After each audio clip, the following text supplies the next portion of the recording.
Dico sanke, dico gina monten, tano santa nammi he, dico gila tikanyo, ko falsa kumbo di mamumang, yariyo, ko falsa kumbo di mamumang, yariyo, ko falsa kumbo di mamumang, tinya moyo panikale, tinya moyo paniyolo, moyo yichabenam digitolo, digite patimbo.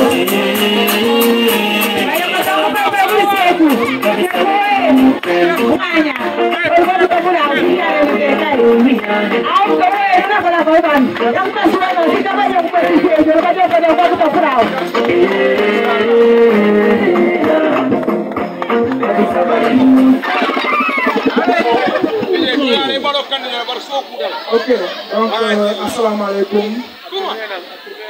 Nous nuyu di commencer par saluer l'imam, le délégué de quartier, les charges de Badian-Coton. Saluer aussi la jeunesse de Badian-Coton, les femmes, vraiment de les remercier parce que depuis ce aussi, dès les premières heures de nous mobiliser pour accueillir vraiment Gani. De les remercier Bouba Haba, de remercier Bouba, le responsable de la cellule de Badian-Coton, en l'occurrence mon frère et ami Oscar Djemé. Vraiment, nous avons depuis 2019, nous avons et depuis 2019, chaque jour, il a montré sa détermination et l'abnégation. Vraiment, dit que Bouba Haba.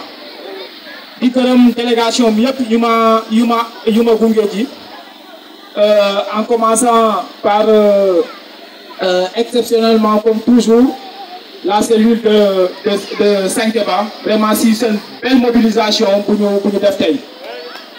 Je remercie aussi les différents responsables de cellules. Nous avons dès les premières heures de nous vraiment pour accompagner nous. Je remercie la coalition Yehu Askambi. Je remercie surtout notre doyen Amarta. Doyen Amarta nous donne une référence au niveau de PASTEF les Patriotes. Sur beaucoup de questions au niveau départemental, chaque fois son point de vue est toujours demandé. Il n'y a pas d'encoto, amgen nit ku ngeen xamé dafa jar jappalé. Dafa jar jappalé, dañ ko wara jappalé parce que Amarta sen dom la, mais Amarta aujourd'hui au niveau du PASTEF dafa bokk ci nit yi xamné vraiment jox na leen kër. Dîner Ouabadon-Coton, ceux qui ont pris la parole de passage à Mojib avec sa délégation et mon frère Bassirou Djemé. Dîner je pense qu'ils ont tout dit. Un discours, il faut qu'on déconstruise ce discours-là. Et ce discours, c'est de dire aux gens que les élections là, sont élections Ousmane Sonko. Je pense que mieux plus de parole. Bassirou Djemé, doyen Amarta l'ont dit de façon très bien. Les élections de 2022 sont des primaires des élections locales. Primaire élection locale parce que si Macky Sall remporte les élections, il aura à penser à un troisième mandat. Alors que Momi Waknako qu'il n'a pas droit à un troisième mandat. Donc aujourd'hui, il faut que la mobilisation soit générale dans toutes les communes pour mettre fin à cette pratique politique. En faisant quoi? En faisant de sorte que la coalition Yewwi Askan Wi puisse remporter toutes les communes du Sénégal. Et je suis persuadé qu'il y a vraiment cette possibilité-là. Parce que c'est une coalition, les gens sont en train de travailler d'arrache-pied pour quand même sortir vainqueur des élections de 2022. Gagnon Badjankoto, sans pour autant parler de deux problèmes. Le problème, c'est le problème du pont de Badjankoto. Le problème du pont de Badjankoto, comme j'ai eu à le dire, c'est un pont stratégique. Parce qu'avec ce pont-là, on peut gagner Badjankoto en moins de 15 minutes. Mais aujourd'hui, avec l'impraticabilité du pont, les gens sont obligés d'aller vers la Missira, vraiment pour tourner si nous Badjankoto. Je pense que l'eau, quand même,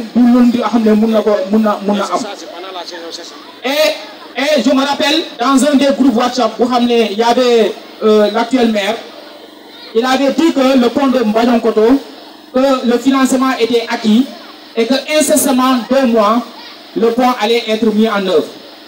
Mais je suis au regret de constater que chaque année, ce sont les populations de Badjankoto et les populations également de Djibali, non pour défendre pour ce pont-là. Ce qui est totalement anormal. Ce qui est totalement anormal. La commune le quartier de Badjankoto fait partie de la commune de Toulou. Donc les populations de Badjankoto doivent trouver une solution.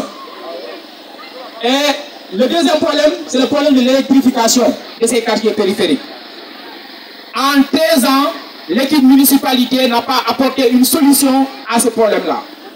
Quelqu'un me disait, oui, mais Badji, vous savez que l'électricité n'est pas une compétence transférée. Je lui ai dit, mais pourquoi l'avoir prévu aux populations?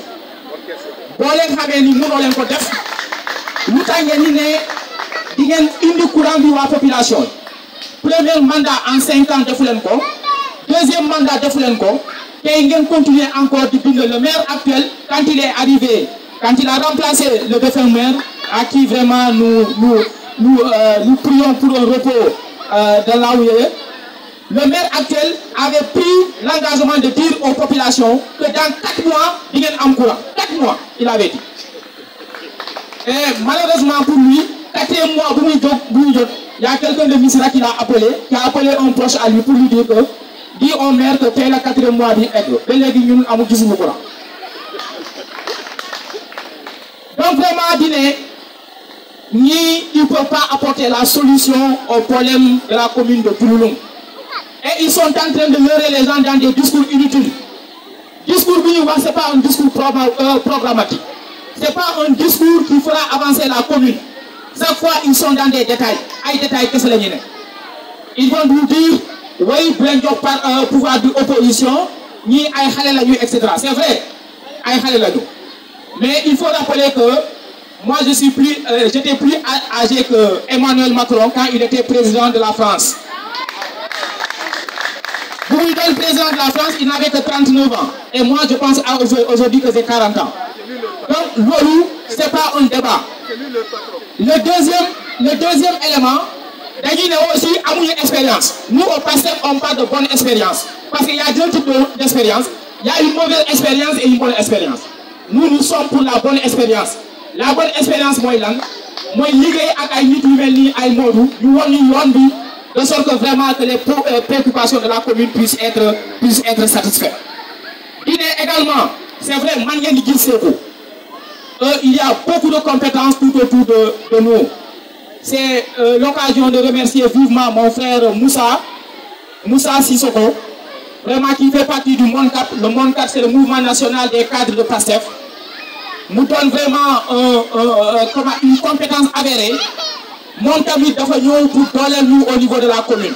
Et Inch'Allah, bu ñu jëlee mairie, les problèmes, on travaillera à régler les problèmes de la commune de Touloulou.